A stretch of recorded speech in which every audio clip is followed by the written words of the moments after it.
Muy bien, y estamos con el ex canciller Miguel Rodríguez Macay, un viejo amigo a quien le damos la bienvenida aquí a Café Express Usil. Miguel, muchas gracias por conectarte con nosotros. Qué grato, muchas gracias por la invitación. En verdad que estoy muy contento. Muchas gracias. Primero, preguntarte sobre cómo se sigue degenerando la cosa en los casos de corrupción y qué piensas, ¿no? Porque finalmente yo creo que tú, conociéndote de buena fe, quisiste aportar en la Cancillería, un ministerio importante, con tu experiencia. ¿Y cómo ves ahora, ¿no? La situación en la que está el gobierno de Pedro Castillo? Bueno, yo te agradezco eso, la pregunta que me formulas, porque siempre, en verdad que siempre hay que actuar de buena fe. Yo todo lo he hecho que en mi vida profesional y en mi vida personal, por supuesto, es de buena fe. Y tu pregunta que es directa, pues yo veo al gobierno muy mal. Lo veo mal en la forma y en el fondo. Y lo veo mal en la forma y en el fondo en lo que a mí compete, que es la política internacional, la política exterior. Y creo que hay mucha incongruencia, creo que hay mucha ambivalencia, no hay orden, en otras palabras. Y cuando eso pasa, en verdad tenemos que decirlo, hay una ausencia de política exterior, hay una ausencia de la mirada internacional del país y eso sí nos debe preocupar a todos. Creo que el Perú no se merece una vida internacional, en verdad, sin ninguna brújula que pudiera decirnos cuál es la agenda de nuestro proceso. Vivimos, en verdad, de manotazos de ahogado. Y la venida de los miembros de la Comisión de Alto Nivel de la OEA, pues es la de un manotazo de ahogado. Yo siempre dije que el artículo 17 de la Carta Democrática Interamericana, como no, es aplicable, es activable, pero con razones fundadas. Las razones hoy día no existen. Yo no veo ninguna posibilidad de un golpe de Estado. Vemos que toda la institucionalidad en el Perú funciona. Estamos viendo además que ha habido manifestaciones políticas en el Perú a favor y en contra, por el amor de Dios. Eso es vigencia de la vida democrática. Entonces, no hay ninguna justificación de peso que pudiera sostener la viabilidad de una comisión de alto nivel que vendrá a Lima, sí, y que tendrá reuniones con todos los actores visibles que se puedan también, pero nada más que eso, porque comprenderás que su nivel de impacto será esencialmente político. Más de ello no vamos a encontrar. Tenemos que ser claros. Y cuando digo más de ello, porque no va a producir ninguna transformación en nuestra vida interna, en nuestra vida nacional. Así que creo que la OEA, de la que yo tendría que distinguir, la que siempre he defendido, la OEA histórica, la OEA del panamericanismo, de la OEA de hoy, de un secretario general que a mi juicio ha quebrado los niveles que corresponde a un alto funcionario, es decir, la imparcialidad, la Sientes, objetividad. bueno, esa es la gran crítica, ¿no? A Luis Almagro, que está inclinando un poco la balanza hacia los proyectos socialistas en la región y por eso hay una mirada distante respecto de lo que podría ser una misión acá, porque finalmente sabemos que el secretario general pesa más que todo, ¿no?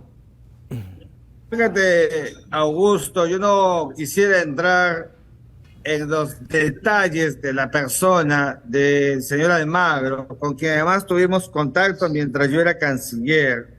Hemos visto que hay imputaciones sobre él de diverso calibre, hasta las personales de las que yo no ingreso, pero es evidente de que, digamos, la figura del secretario general ya no tiene esos portentos del pasado.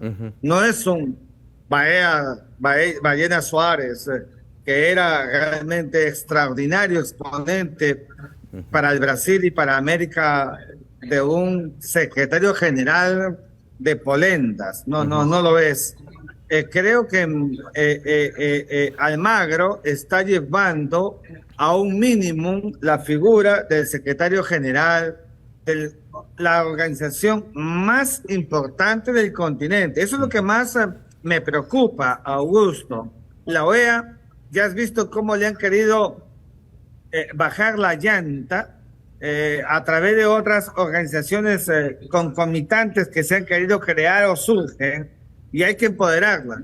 Pero déjame decirte que el secretario general no contribuye en nada a que la OEA en verdad tenga ese portento del pasado, que fue ese, repito, panamericanismo extraordinario del siglo XX. Miguel, quería preguntarte sobre lo que está en ciernes hoy en el Congreso, porque han elegido quizás la más polémica de las razones para procesar al presidente Pedro Castillo, y tiene que ver con tu área de especialidad. Son declaraciones que hace el presidente en una entrevista muy comentada con Fernando del Rincón, el conductor mexicano de CNN en español, en la cual hace alusión a una promesa de campaña sobre el acceso potencial que podría tener Bolivia cediendo territorio peruano. ¿Esto es suficiente para que pueda ser considerado como traición a la patria y corra el proceso de inhabilitación desde la Subcomisión de Acusaciones Constitucionales? ¿Cuál es tu punto de vista al respecto? Yo te agradezco también por esta pregunta, Augusto. Yo escribí una columna en Correo en febrero de este año a propósito de la entrevista con Rincón, y me ratifico en ella. No hay, a mi juicio, elementos jurídico-políticos sustentables como para argumentar la traición a la patria en el caso de la entrevista que sostuvo con el señor de Rincón. Y te voy a explicar por qué. Lo que debe de configurarse es el ánimos, o sea, las ganas de realmente haber dicho y querer entregar territorio a Bolivia, territorio nacional. El presidente nunca habló ni siquiera de la palabra territorio, no habló de soberanía. Yo creo que el presidente estaba confundido y, si me permites, no sabía el tema. Tenemos que decir, y eso fue lo que dejé entrever en mi columna. Pero aún así el presidente, en otra entrevista inmediata, dijo que él jamás hubiera querido hacerlo. También se lo dijo al señor del Rincón, ¿ya? Entonces, no hay lo que se llama el animus de cambio, el que construye el acto doloso, Augusto, para configurar realmente la pretensión de una cesión del territorio nacional. Ya sabemos que es inalienable, inajenable. El presidente habló incluso hasta de un referéndum que ni entendía. Tenemos que decirlo porque los asesores que ha tenido o que tiene no lo han puesto el presidente en autos de lo que estaba diciendo. Pero no había ningún ánimo. Entonces el presidente incluso pide disculpas, dice, si no me han entendido bien y no quiero entregar ni un solo centímetro, lo dijo para el Diario de la Noticia. A pesar de todo ello, fue denunciado, hubo la acusación contra el presidente. Yo no creo que haya argumentos allí sólidos como para sustentar y sostener que el presidente vaya a un proceso. Entiendo el ánimos, entiendo los argumentos políticos con los que se ha construido, soy amigo de varios de los que lo han preparado, respeto sus posiciones, hemos conversado ni siquiera como canciller, en el pasado les he explicado mi posición jurídica, y bueno, ahí está esta denuncia contra el presidente, que más bien debió tener, después de ese proceso, un control de daños, y no ha habido nada, no se preparó absolutamente nada, y ese control de daños significaba, por ejemplo, el presidente iba a Hilo y en Hilo reivindicaba la soberanía del Perú. Yo le dije al presidente, vamos a Tacna. Había gente que no quería que fuera Tacna. No, al presidente lo van a pifiar. El hombre de Estado no puede ser temeroso, tiene que enfrentar a todos. Presidente, vamos a Tacna, vamos a ver a Jorge Basadre a su tumba.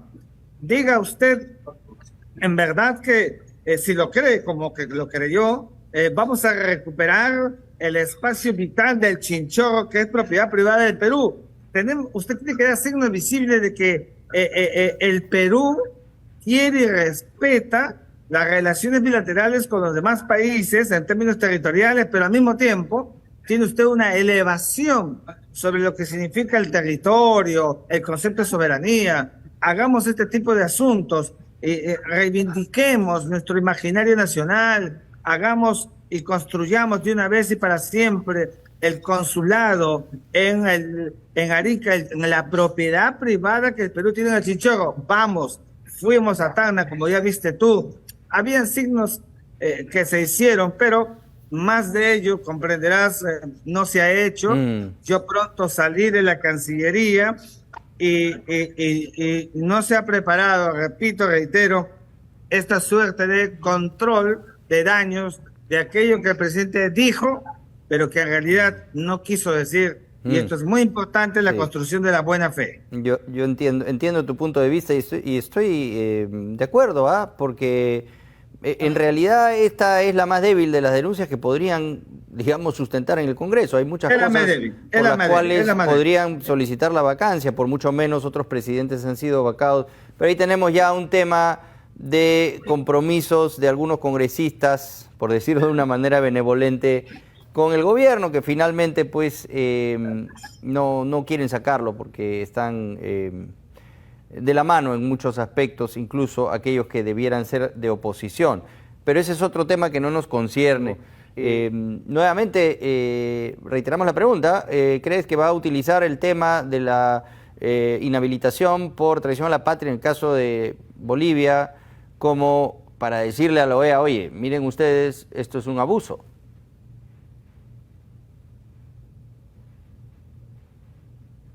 Estoy, Augusto, persuadido que sí. Yo creo que el presidente, y en verdad la gente que está alrededor de él, que es la que prepara todas estas cosas, debe estar considerando maximizar, ¿no es cierto?, potenciar el asunto de la imputación sobre traición a la patria, y ahora que viene la OEA, pues presentar este asunto casi como Túpac Amaru II, buscando que haya una reacción.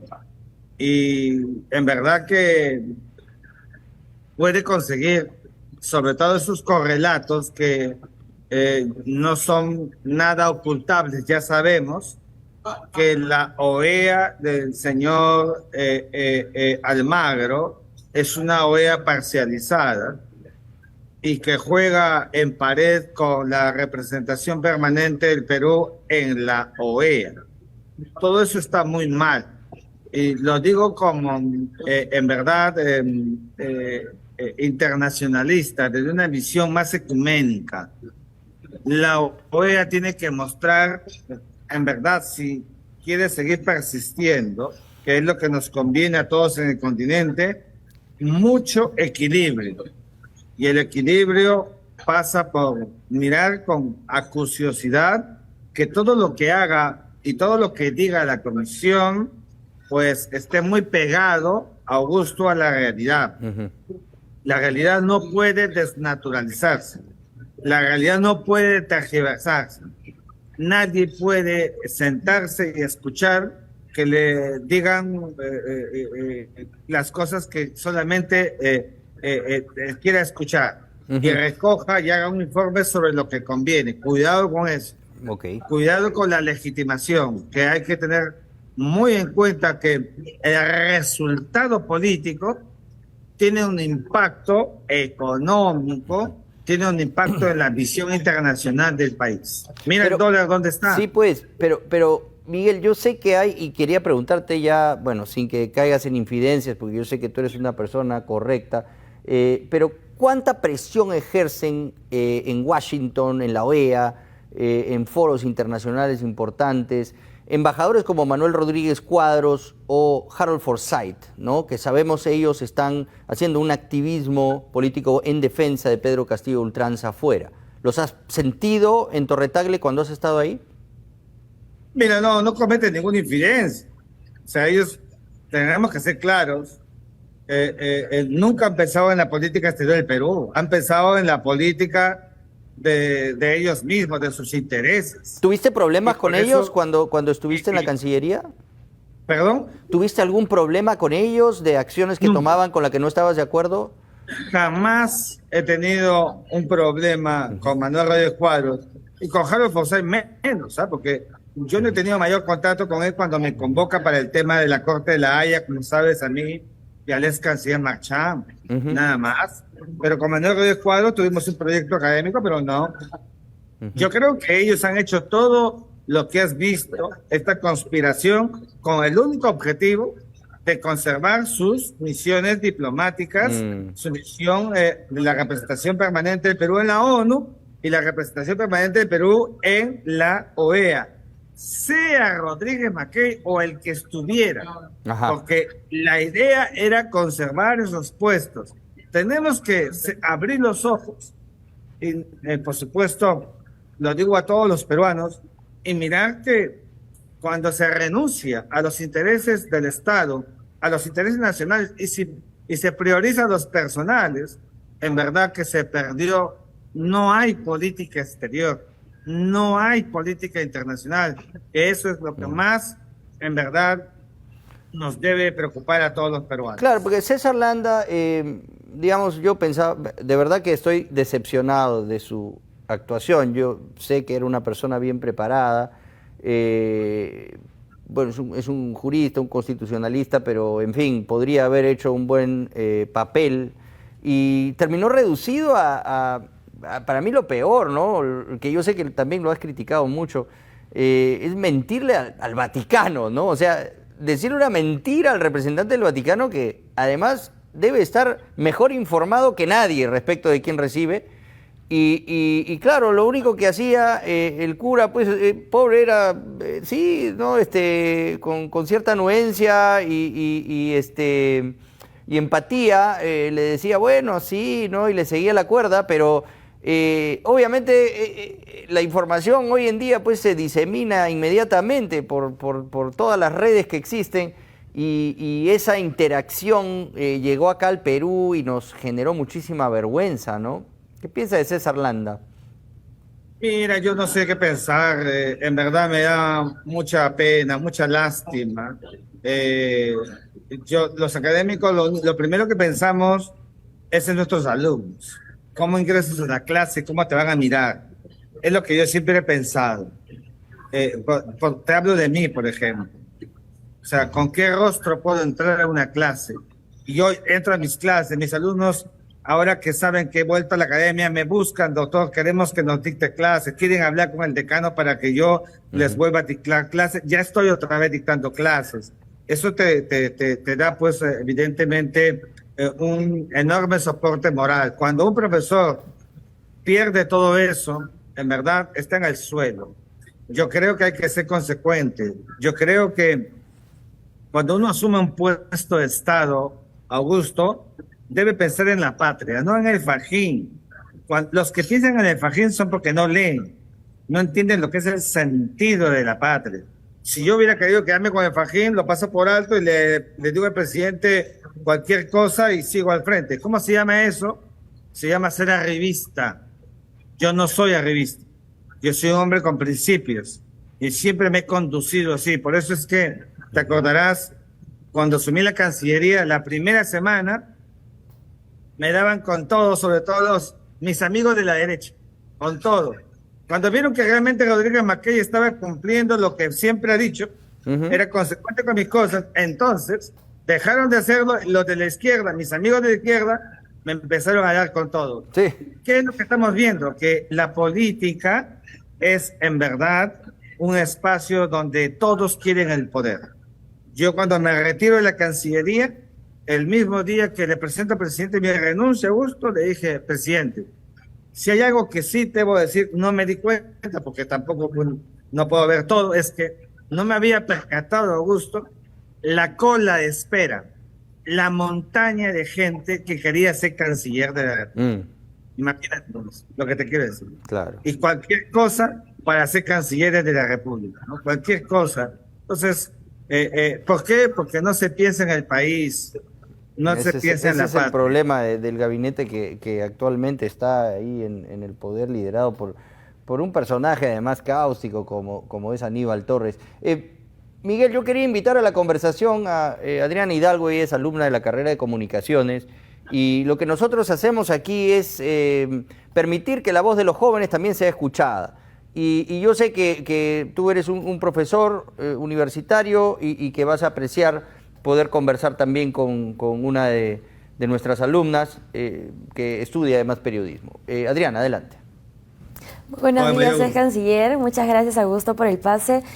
Si bien es cierto, nosotros estuvimos al tanto, Augusto, yo lo había mencionado, nosotros estamos al tanto y estuvimos leyendo las columnas, y usted siempre fue un crítico de proyectos socialistas. ¿Qué fue lo que pasó? ¿Qué fue lo que ocurrió para que usted le dé el paso de poder trabajar con un gobierno que en algún momento usted criticó? Bueno, el presidente de la República prácticamente fue conminado a ensanchar sus gabinetes que no respondían. Y entonces, ¿cómo se ensancha, Adriana?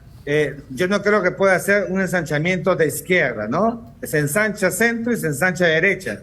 Entonces, el presidente comenzó a llamar gente. Yo fui uno de ellos y conversé con el presidente. Escuchaba mi planteamiento, punto. Y otra vez conversaba, punto. Hasta que me propuso para ser canciller del Perú, y yo le dije que no. Con su gente, su equipo me volvieron a decir, les dije que no. Hasta que en una oportunidad me volvieron a insistir, el presidente también, doctor, vamos a ensanchar incluso el gabinete. Yo pregunté quiénes van a entrar. El mismo día de la juramentación me dijo, Fulvio Borneo, bueno, hay un ensanchamiento, gente seria, y así fue. Entonces yo tomé la decisión. Quiero decirte que a mí me costó mucho hacerlo, pero lo hice pensando en el país, sin prejuicio, porque si yo hubiera tenido prejuicio, hubiera dicho, no me quiero quemar, porque no me voy a meter con un gobierno de izquierda. Entonces, mi línea fue la misma línea de Jorge Basadre, la misma línea de Raúl Porras, pensar en el país, y eso fue lo que hice. Y por eso es que cuando yo sumo la Cancillería, tú no me has visto a mí en los casos fiscales, convocatorias de Consejo de Ministros para ver asuntos de Zagatea, ni vocero para ver temas, nada, porque yo fui convocado para ver la política exterior y la política internacional, empezar a corregir cosas, empezamos a trabajar, corregimos el asunto con la autoproclamada República Árabe Democrática Saharaui, que no existe, era una vergüenza para el Perú. Lo estábamos haciendo con el tema de la Convención del Mar, que el Perú no es parte de ella, teníamos que serlo. Estaba trabajando internamente para que Migraciones vuelva a la Cancillería. Tú sabes que Migraciones estuvo antes y fue llevada, trasladada hacia el Ministerio del Interior, con una visión de Migraciones prácticamente militarizado, y el componente social era lo que estábamos buscando. En fin, muchos temas, y yo creí que mi deber como experto internacionalista, como profesor de Derecho Internacional, era aportar en una hora de crisis, cuando le pedían al presidente que ensanche. Total que ingresé, y por ingresar empezaron a criticarme, y yo comprendo que así es la política, Adriana. Por eso es que no me arrepiento de haber estado en el alto cargo de canciller de mi país. Sí, porque si bien es cierto, Pedro Castillo tiene varias denuncias por corrupción, y es ahí cuando usted, sabiendo eso, asume la Cancillería. Sabemos que usted de por sí es una persona decente, por la cual nosotros nos preguntamos que nunca, si no le preocupó ser parte de este gobierno lleno de investigaciones, lleno de manchas, más que todo, ¿no? Esa era la duda que llegábamos nosotros. No, fíjate, el presidente de la República, Castillo y cualquier otro, Alan García tenía una montaña de denuncias, Ollanta Humala, Pedro Pablo Kuczynski y otros países, Jair Bolsonaro. Los presidentes siempre van a tener imputaciones. Yo no he conocido ninguna sentencia contra el presidente de la República. Como sabes, es un principio que mientras hayan denuncias, el presidente, como cualquiera, le asiste el principio de presunción de inocencia. Si el presidente hubiera tenido una sentencia por corrupción, ni por asomo se me hubiera ocurrido participar en un gobierno en esas circunstancias. Yo he trabajado bajo esa premisa y mi circuito de trabajo ha sido sencillamente, bueno, no tan sencilla, el tema internacional, que es el que más me sigue preocupando. Perfecto, canciller. Muchas gracias por estar el día de hoy con nosotros, muchas gracias por su aporte y estamos de regreso contigo, Augusto. Muy amable. Miguel, ¿qué te parece nuestra alumna? Más brava que yo, por incorporar a los alumnos, eso es muy importante. Sí, me gusta que sean frontales y punzantes y que no tengan miedo de preguntar, ¿no? las cosas, porque yo creo que es necesario que los nuevos periodistas reclamen con energía que el país sea decente, ¿no? Solo hago una acotación, sí. Augusto. El periodismo, como el de Adriana, tuyo y de muchos, es de primera. Yo soy profesor de la maestría de Ciencia de la Comunicación.